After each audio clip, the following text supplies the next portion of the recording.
I learned my grandfather had testified against me 3 days after he died. Not in life, in death. That was what my aunt announced to the room as if she were reading the weather. "Harvin knew exactly who deserved his trust," she said, sliding a leather folder across Grandma's dining table. "He left a statement for the attorneys.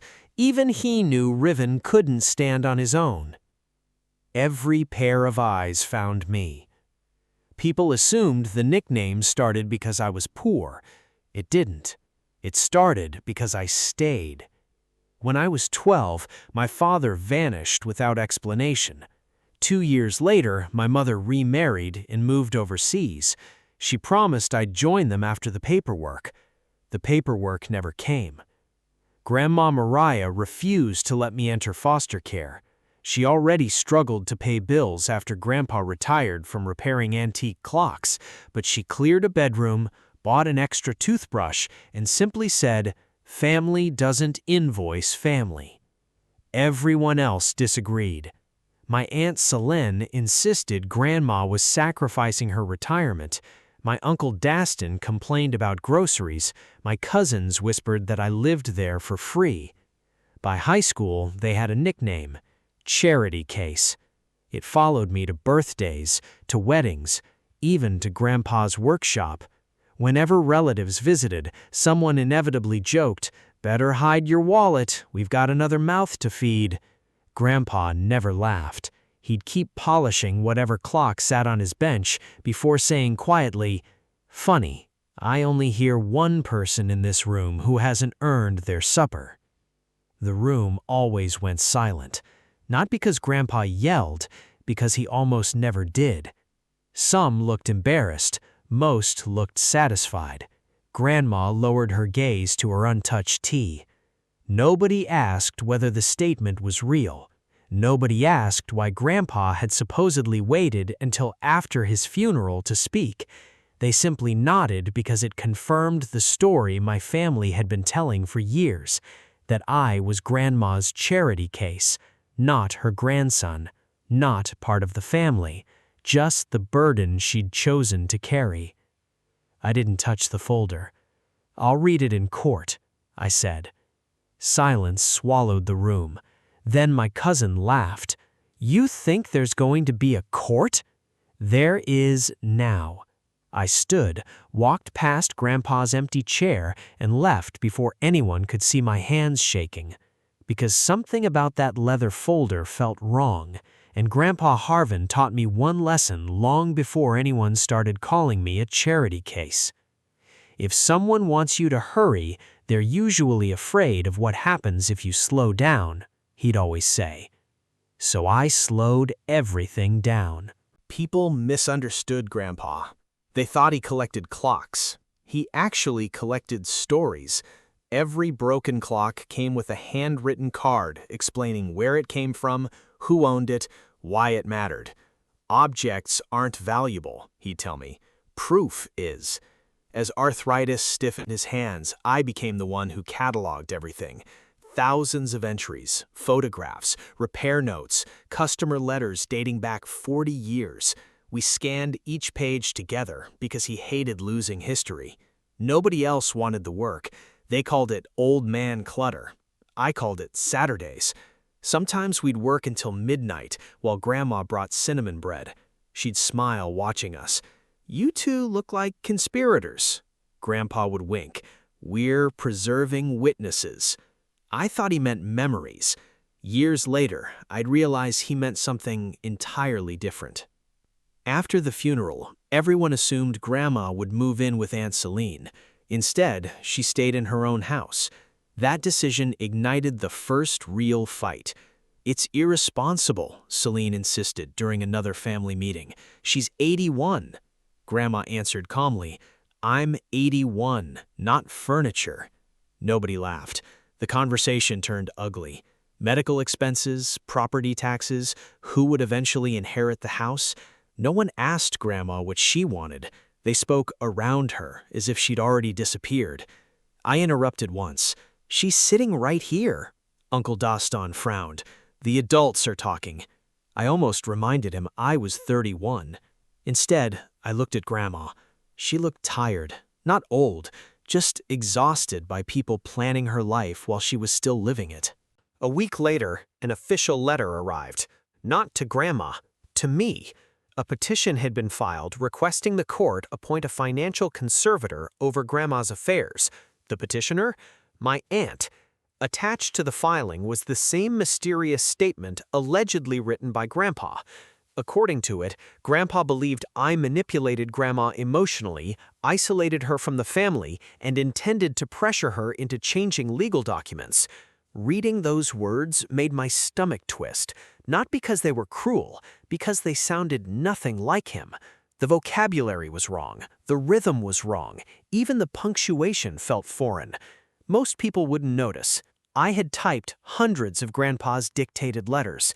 I knew exactly how he spoke. Someone had written about him, not as him. When I pointed that out to the attorney handling Grandma's response, he sighed. Courts care about evidence, Mr. Vale. So do I. Do you have any? No. Then right now you have a suspicion. I left his office angry, not at him, at myself.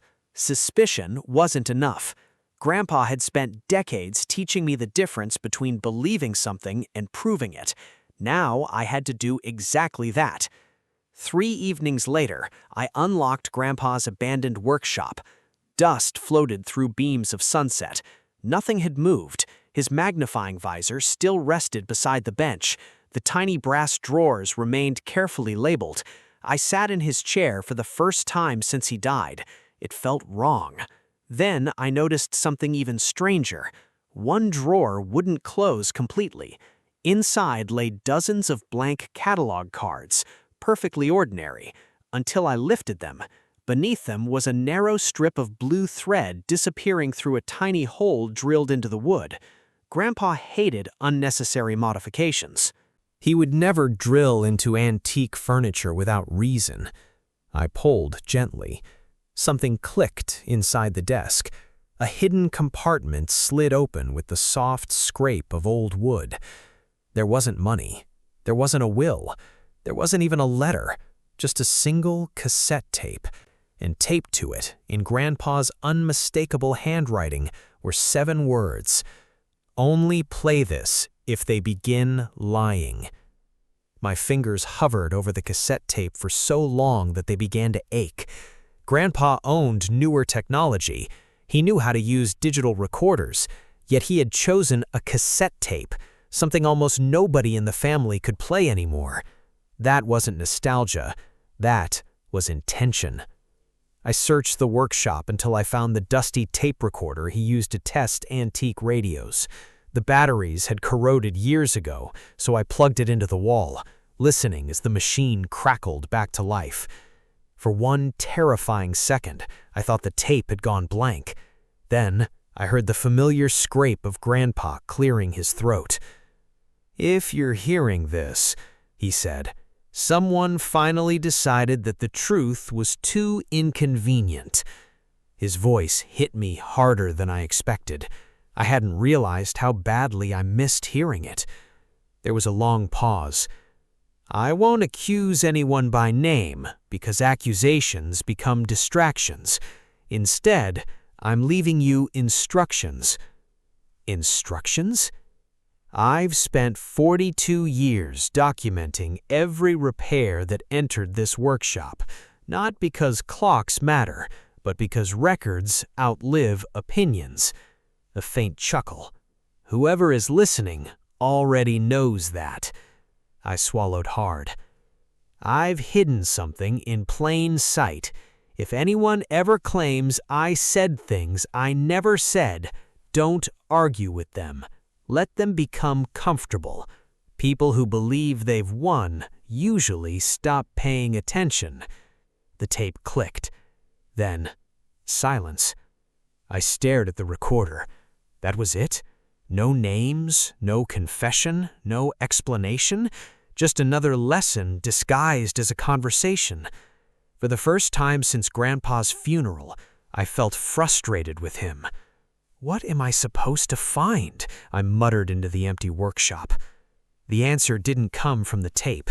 It came from the wall. More specifically, from the thousands of handwritten catalog cards hanging in perfect rows beside the workbench, hidden in plain sight. The archive had always followed a strict pattern. Customer name, clock manufacturer, repair date, observations. Grandpa insisted every card be written the same way. I spent 2 full days reading them. By the 3rd evening, my eyes burned. Nothing. No secret messages, no highlighted letters, no strange symbols. Then Grandma called. "Have you eaten?" "I forgot." "I know." She hesitated. Selene came by. I closed my eyes. "What happened?" "She brought groceries." "That sounds nice."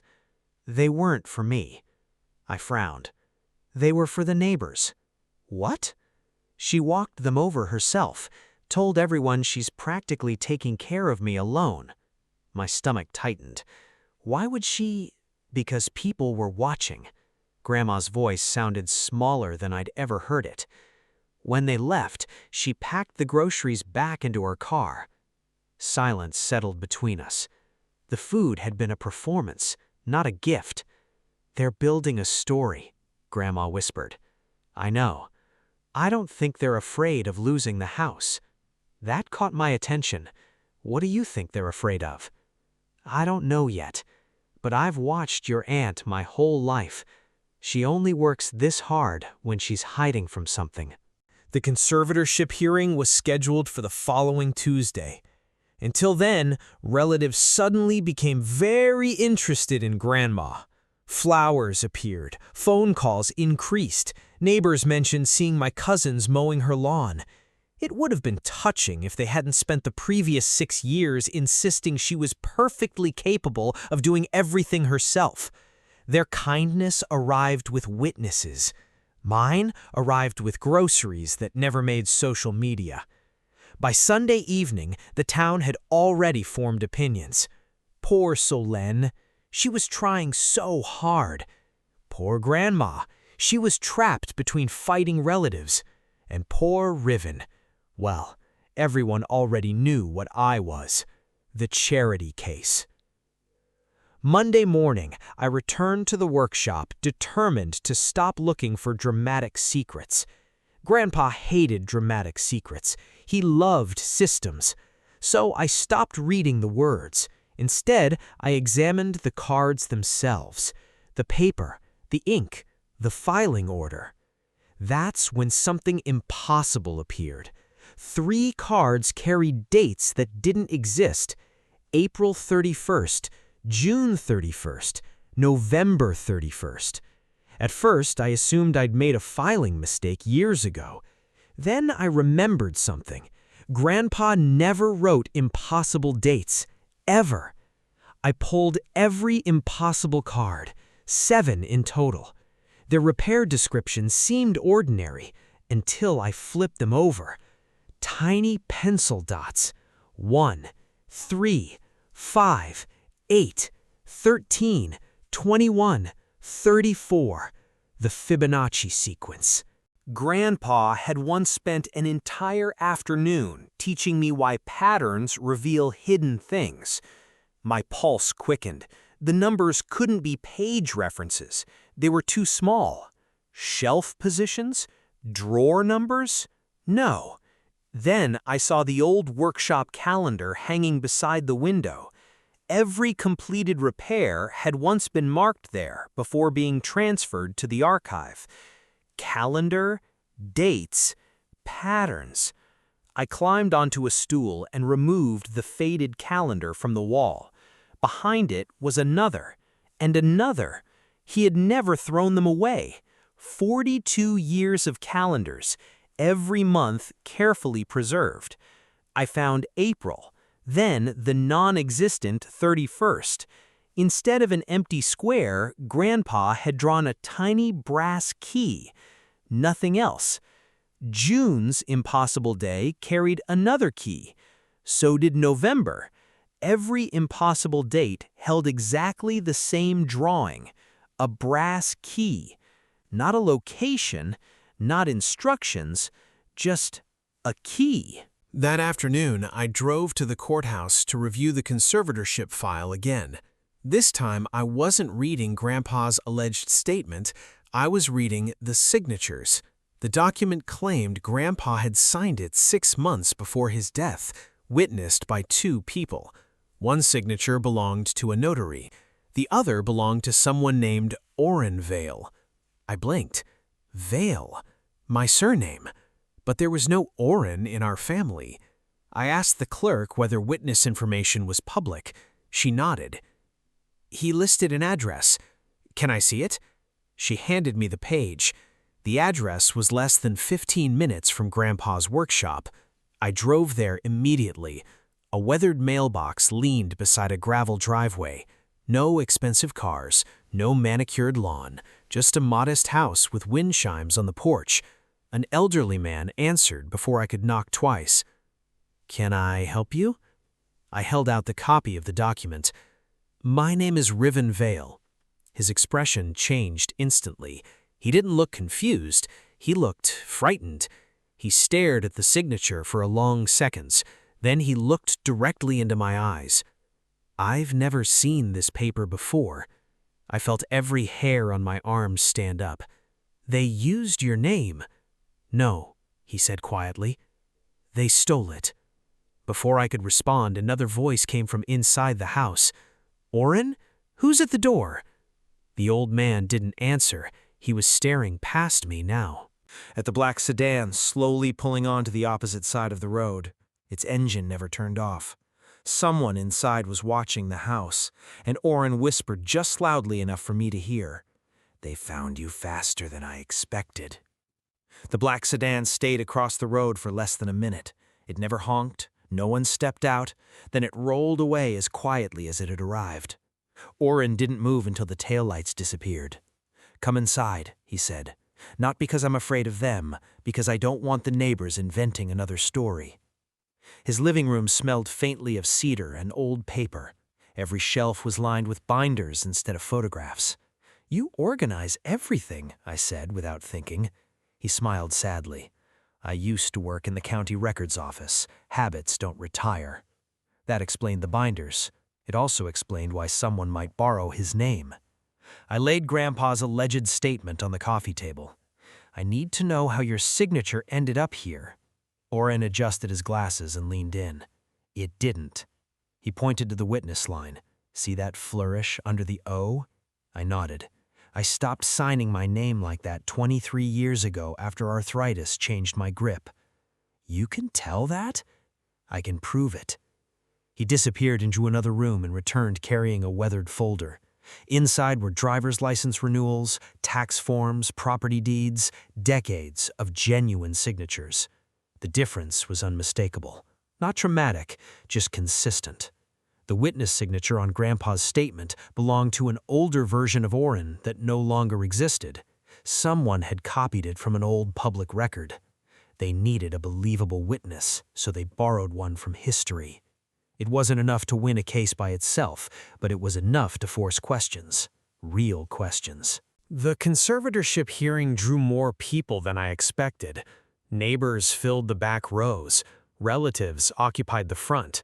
My Aunt Celine wore soft colors and an expression carefully balanced between concern and exhaustion.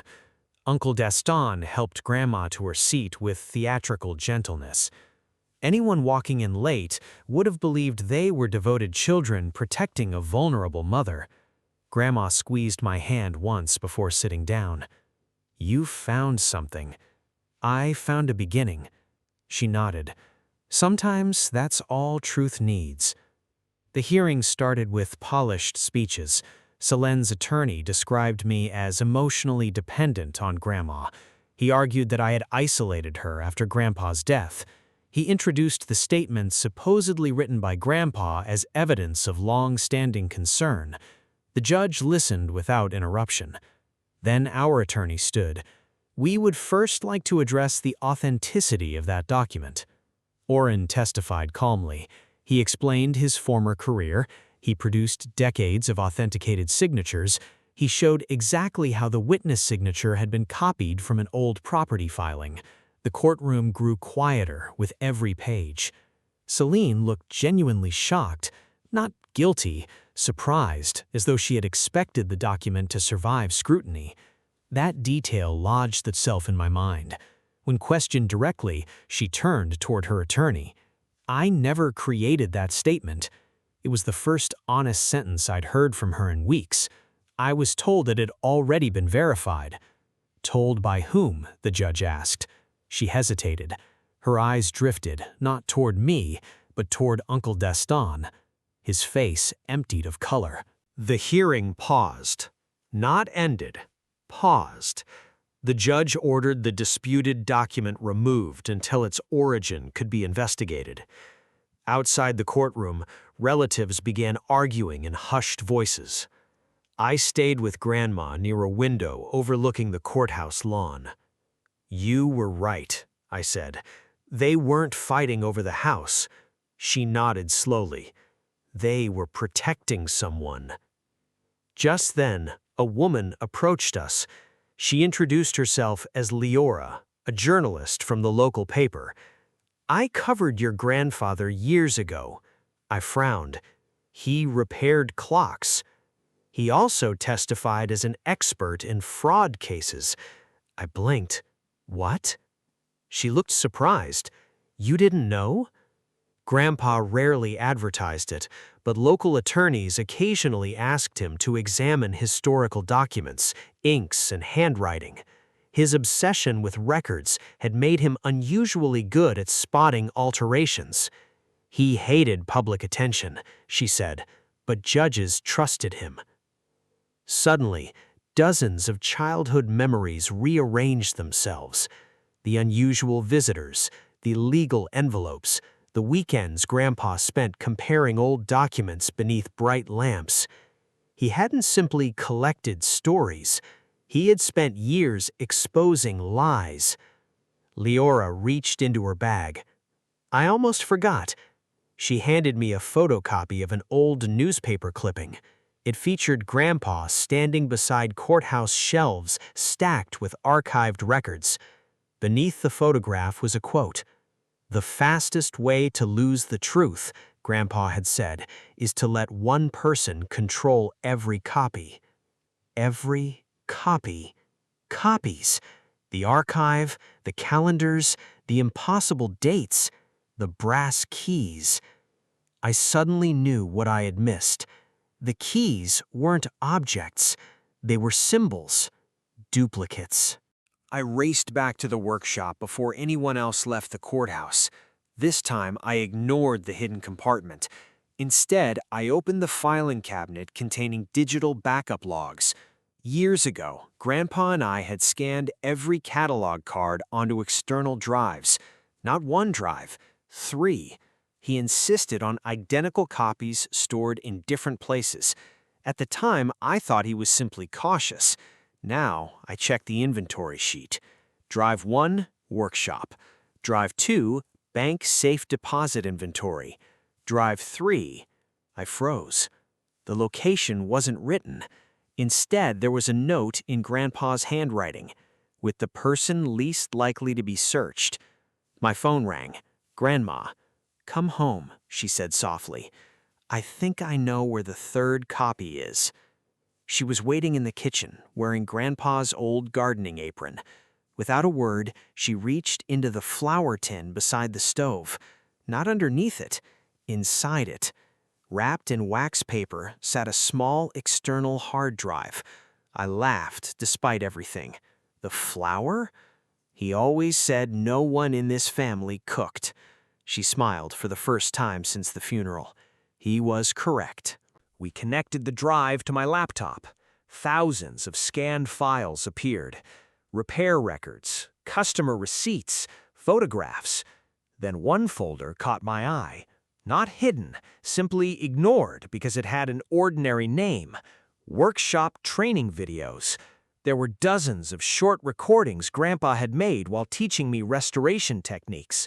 I opened one. The camera overlooked his workbench. The date matched the same afternoon Grandpa's alleged statement claimed he had met with witnesses, except he wasn't meeting anyone. He was spending 6 continuous hours repairing a 19th century carriage clock while explaining gear alignment to the camera. The recording included timestamps generated automatically by the camera. There was no gap, no visitors, no signing ceremony, nothing. Just Grandpa working exactly where he always worked. Another video from later that evening showed Grandma bringing him tea. She mentioned the rain outside. Weather records from that day matched perfectly. It wasn't merely evidence, it was independent, time-stamped proof that the entire witness story could not have happened as described. 2 months later, the investigation concluded. The forged statement had never come from Grandpa. Uncle Dastan had secretly hired an unlicensed document preparer who promised to create supporting paperwork for the conservatorship petition. Selene had trusted her brother's assurance that everything was legitimate. That trust cost her dearly. The petition collapsed. Civil penalties followed. Relationships fractured. Not because I destroyed them, because the truth finally demanded receipts. Grandma kept her independence. The workshop became a community archive after local historians volunteered to preserve Grandpa's records. School groups visited to learn why documentation mattered more than assumptions.